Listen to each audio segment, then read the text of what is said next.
शिवलिंग कहाँ स्थापित होना चाहिए, किस साइज का होना चाहिए। एक होता है स्थिर कर देना, जो एक जगह पे फिक्स कर दिया। एक होता है जिसको उठा के एक जगह से दूसरी जगह पे लेके जाया जा सकता है। तो अब सीधी सी बात है, जिसको उठा के लेके जाओगे वो बड़ा होना चाहिए नहीं, छोटा सा होना चाहिए। और जिसको फिक्स करना है वो बड़ा होना चाहिए, पहली बात। दूसरी बात, शिवलिंग 3 प्रकार के हुए। एक जो परमात्मा स्वयं प्रकट हो गए, उन्होंने अपने स्थान पे वहीं रह गए। जैसे मल्लिकार्जुन का नाम आपने सुना हो, कालेश्वर का नाम आपने सुना हो, महाकाल का नाम आपने सुना हो। ये द्वादश लिंग की कथा भी आगे आएगी। तो जब भगवान प्रकट होते हैं, स्थापित करते हैं या वहाँ रह जाते हैं, जिसको हम आत्मलिंग बोलते हैं, तो सर्वश्रेष्ठ तो वही है जो भगवान ने दी। उसके बाद दूसरे जो स्वतः ही भूमि से निकलते हैं, जैसे हमारे भागवत का वर्णन किया था मैंने। तीसरा जो हम स्थापित करते हैं, अब उसके अंदर भी अलग अलग कैटेगरियाँ बना दी। एक आपने घर में शिवलिंग लगा रखा है, एक जोड़ के ऊपर यहाँ लगा हुआ है। कौन सा अच्छा है? जहाँ पानी की व्यवस्था होती है वो शिवलिंग सबसे अच्छा होता है। जैसे जोड़ के ऊपर लगा हुआ है, ये स्थान सबसे अच्छा है। लगाने को आप घर में भी शिवालय बना सकते हो, लेकिन उत्तम इसको कहा जाएगा। 12 उंगल कम से कम होना चाहिए जो स्थापित करते हो, उससे ऊपर आपकी मर्जी है। अगर घर में ही इस्तेमाल करते हो या एक जगह से दूसरी जगह पे लेके जाना चाहते हो, तो बेर के समान भी शिवलिंग जो है वो चलेगा। और जो सन्यासी होते हैं वो आपने कभी माला फेरते हुए नहीं देखे होंगे, तो क्या वो भगवान का नाम नहीं लेते? वो कर की माला नहीं, मन की माला में विश्वास करते हैं। मतलब हाथ कर बोलते हैं, हाथ को हाथ में बैठ के माला फेरने की बजाय वो अपने मन में ही उनका भजन करते रहते हैं। वो चाहे राम का भजन करें, चाहे श्याम का करें, चाहे शंकर का करें, उनके मन में ही चलता रहता है। ऐसे ही बैठने की व्यवस्था बताई गई है।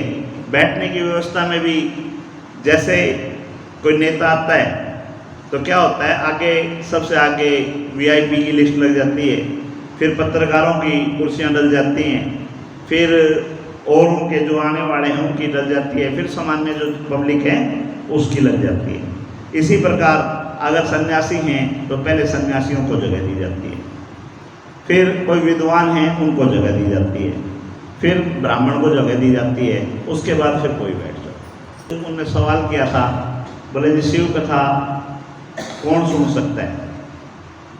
क्या उसके लिए वो लेना पड़ता है, नाम लेना पड़ता है? ध्यान है आपके?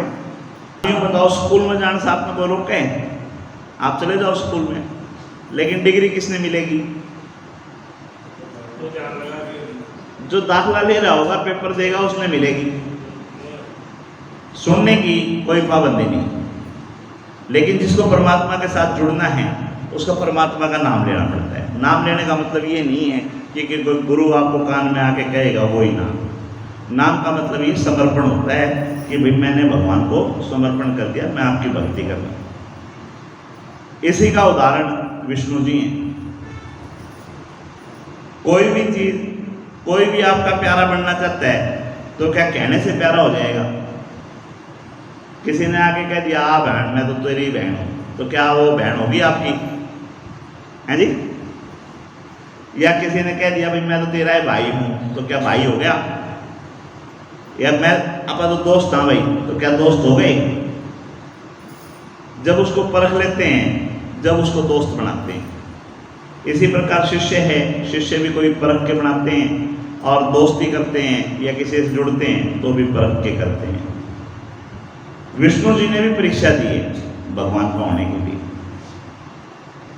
भगवान विष्णु ने सहस्त्र नाम, शिव सहस्त्र नाम से शिव जी की पूजा की है, यानी कि शिव जी के 1000 नामों से भगवान की वंदना की। उस वंदना में उनके भाव हो गए कि मैं हर नाम के साथ कमल का फूल चढ़ाऊंगा।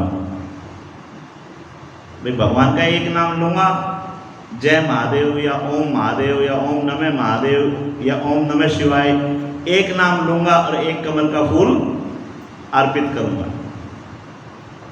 भगवान ने उनकी भी परीक्षा ली। परीक्षा लेने का मतलब उन्होंने 1008 लिए थे, 108 लिए थे या 1000 लिए थे, उसमें से एक कमल को उठा लिया। अब वो एक के बाद एक अर्पण करते जा रहे हैं, लास्ट नाम के लिए कमल का फूल ही नहीं बचा। तब वो सोचने लगे कि क्या करूं, तो भगवान ने उनको प्रेरणा दी कि तेरे को कमल नयन कहते हैं। भाई कमल समान नयन है तेरे, कमल जैसे नयन है। तो कमल और नयन में, यानी तेरी आंखों में और कमल में तो कोई अंतर है ही नहीं। तो विष्णु जी अपनी आंख निकाल के चढ़ाने चल पड़े थे शंकर भगवान को। ये कारण है कि शंकर भगवान ने उनको बीच में रोका और रोक के उनको सबसे अपना प्रिय बना दिया। शंकर भगवान, ये रावण की कथा आप सुनते हो। रावण अच्छा आदमी था, बुरा आदमी था, है जी?